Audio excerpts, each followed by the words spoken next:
పాత బస్తీలో ఘోర అగ్ని ప్రమాదం అంటూ వెలుగు దినపత్రిక కూడా ఇదే వార్తను ప్రధాన వార్తగా తన పత్రికలో పెట్టింది.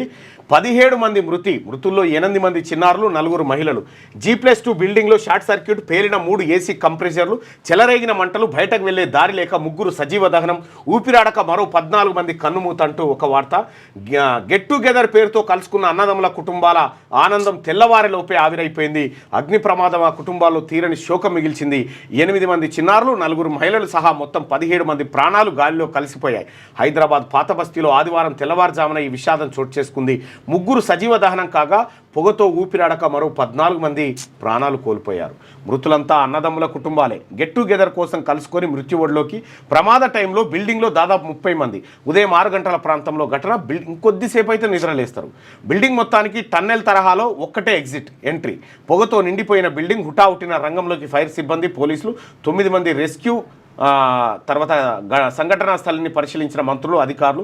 గుల్జార్ హౌస్ ఘటనపై ప్రధాని దిగ్భ్రాంతి. మృతుల కుటుంబాలకు 2 లక్షలు, బాధితులకు 50,000 ఎక్స్గ్రేషియా ప్రకటన.